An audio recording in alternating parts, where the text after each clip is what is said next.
اعوذ باللہ من الشیطان الرجیم بسم اللہ الرحمن الرحیم وَلَئِن سَأَلْتَهُم مَّنْ خَلَقَهُمْ لَيَقُولُنَّ اللَّهُ فَأَنَّىٰ يُؤْفَكُونَ وَلَئِن واو کا معنی اور، لام کا معنی البتہ اور البتہ، ان کا معنی اگر، سألتا سوال سے ہے، سوال کرے آپ پوچھیں، ہم کا معنی ان سے، من کا معنی کس نے، خالقہ پیدا کیا، ہم ان کو، لَيَقُولُنَّ البتہ ضرور بالضرور کہیں گے، اللہ ہی نے، فَأَنَّا فا کا معنی پس، انا کہاں، یؤفکون پھیرے گئے ہیں، وَلَئِن سَأَلْتَهُمْ اور البتہ اگر پوچھیں آپ ان سے،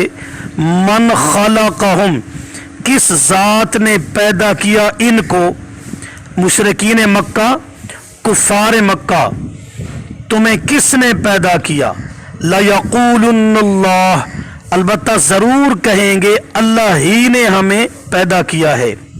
یعنی ہر دور کا مشرک اور کافر اللہ کی ذات کو بھی مانتا تھا، صفات کو بھی مانتا تھا، فرق یہ تھا کہ اللہ کی ذات و صفات میں غیر اللہ کو شریک ٹھہراتا تھا، ذاتی یا عطائی طور پر۔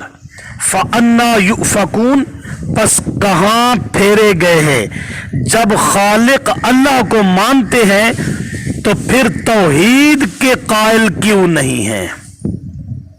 وَلَئِن سَأَلْتَهُمْ دلیل عقلی اعترافی، ایسی دلیل ہے کہ جس کو مقابل بھی مانتا ہے، یہ دوسری دلیل ہے۔ خلقہم، ہم ضمیر کا مرجع ای العابدین والمعبودین از خطیب شربینی، یؤفکون پھرے جاتے ہیں، یعنی مقدمات تو مانتے ہیں، مطلب کیوں نہیں مانتے، کیونکہ توحید فی الخالقیت مقدمہ ہے، اس کو تو مانتے ہیں، توحید فی العبادت جو مقدمات کا نتیجہ ہے اس کو کیوں نہیں مانتے۔ یؤفکون اے یصرفون عن التوحید مع هذه الاقرار از مدارک، جب خالق اللہ ہی کو مانتے ہیں تو پھر توحید والا عقیدہ کیوں نہیں رکھتے۔ وقیلہ یا ربی ان ہؤلاء قوم لا یؤمنون، وقیلہ واو کا معنی اور، قیل قال کہنا، ہی کا معنی اس کا، یا ربی اے رب میرے، انا کا معنی بے شک، ہؤلائی یہ، قوم قوم ہے، لا کا معنی نہیں، یؤمنون ایمان لاتے، اور کہنا آپ کا اے رب میرے بے شک یہ قوم نہیں ایمان لاتی۔ قیل ہی اہل علم کے لیے یہ مجرور ہے، عند البعض اس کا عطف الساعہ پر ہے، پیچھے تھا نا وعندہ علم الساعتی، الساعتی پر اس کا عطف ہے، اے وعندہ علم قیلہ، کہ جس طرح اللہ فرماتے ہیں جس طرح مجھے ہی قیامت کا علم ہے، اسی طرح مجھے اس بات کا بھی پورا علم ہے کہ یہ لوگ ایمان نہیں لائیں گے، باوجود آپ صلی اللہ علیہ وسلم کے سمجھانے کے یہ لوگ ایمان نہیں لائیں گے۔ بعض مفسرین نے تو اس کا عطف الساعت پر ڈالا اور یوں مفہوم ذکر کیا۔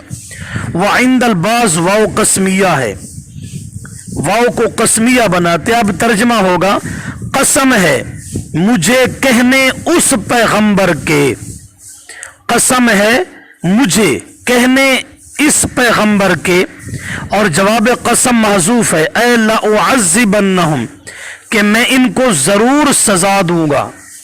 تیسرا قول، اور کچھ مفسرین کہتے ہیں واو بمانے ربا ہے، اب معنی یوں ہوگا بہت کہنا اس پیغمبر کا کہ اے میرے رب یہ قوم ایمان نہیں لاتی۔ فاصفح عنہم وقل سلام فسوف یعلمون۔ فا کا معنی پس، اصفح درگزر کیجئے، عن کا معنی سے، ہم ان، واو کا معنی اور، قل کہہ دیجئے، سلام سلامتی، فا یعنی پس، سوف ان قریب، یعلمون جان لیں گے۔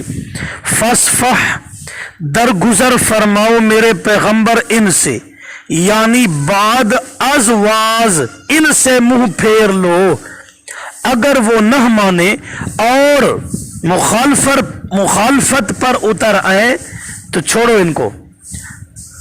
وَقُلْ سلام، اور کہو سلام ہو۔ سوال پیدا ہوتا ہے کہ سلام کفر کرنے والے پر، شرک کرنے والے پر تو ناجائز ہے، یہاں ان کو آپ سلام کیوں کہیں؟ تو جواب، یہاں سلام متارکت ہے، سلام ودا، سلام متارکت، جان چھڑانا، بھائی نہیں مانتا تو نہ مان، ست سلام ہومنی، ہماری سرائکی میں ست سلام ہومنی، میں نے تو جو حق بات بتانی تھی بتلا دی، نہیں مانتا تو جا اپنا کام کر، اس معنی میں سلام ہے۔ فسوف یعلمون، ان قریب جان لیں گے مرتے ہی کہ ان کا عقیدہ ٹھیک تھا یا نہیں، کیونکہ دلائل سے تو یہ مانتے نہیں، آپ قرآن سے مسئلہ بیان کرتے ہیں، یہ اکڑتے ہیں، اب مر کر جان لیں گے اور ان کو پتہ چل جائے گا۔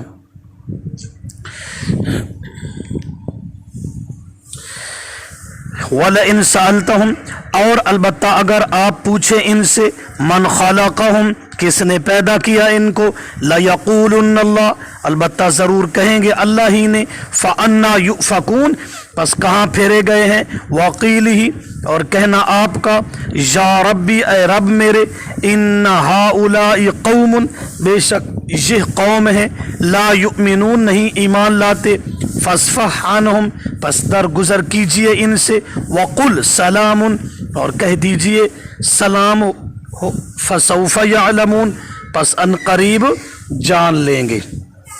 الحمدللہ بفضل اللہ آج ہماری سورت حامیم الزخرف مکمل ہوئی۔ خوش نصیب ہے وہ افراد جنہوں نے سورہ حامیم المومن مکمل سنی، سمجھنے کی کوشش کی۔ پھر ہم نے دوسری سورت پڑھی تھی حامیم السجدہ، تیسرے نمبر پر حامیم الشورى، اور چوتھے نمبر پر حامیم الزخرف۔ 4 صورتیں مکمل ہو گئیں۔ حوامیم سبع کی 3 صورتیں بچ گئیں۔ حامیم الدخان مختصر صورت ہے، حامیم الجاسیہ یہ بھی مختصر ہے، اور آگے حامیم الاحقاف، 3 صورتیں ہماری باقی رہ گئی۔ یہ 7 صورتیں، ان کے شروع میں حامیم ہے، ان کو حوامیم سبع کہتے ہیں۔ حضرت عبداللہ ابن عباس رضی اللہ عنہما فرماتے ہیں یہ 7 صورتیں پورے قرآن کا نچوڑ، خلاصہ اور لب لباب ہیں۔ انشاءاللہ کل کے سبق سے سورہ حامیم الدخان کا ترجمہ اور تفسیر شروع کریں گے۔ سبق پرسنل میں سنانے کی کوشش کیا کریں، 1 آیت یا 2 آیتیں ہوتی ہیں، صرف ترجمہ ہی سنا دیا کریں، انشاءاللہ دنیاوی اور اخروی فائدہ ہوگا۔ ہدایت کی کتاب ہے قرآن، ہمارے مذہب کی کتاب ہے، عقائد کی کتاب ہے، اس کو سمجھ کے ہی مرنا ہے اور اس پر عمل بھی کرنا ہے۔ باقی کوشش فرمائیں کہ جو لوگ اس نعمت سے محروم ہیں ان تک اس حق کو پہنچانے کے لیے، خالص قرآن کا ترجمہ ان تک پہنچانے کے لیے آپ ہمارا ساتھ دیں اور بھرپور کوشش کریں۔ اور پہلا ہمارا جو گروپ تھا وہ مکمل ہو گیا تھا، دوسرے میں گنجائش ہے، اگر جس ساتھی کو مطلوب ہو میں لنک بھیج دوں گا، دوسرے ساتھیوں کو بھی ایڈ کرنے کی کوشش کریں تاکہ قرآن کا نور ہر ایک بشر تک پہنچ جائے۔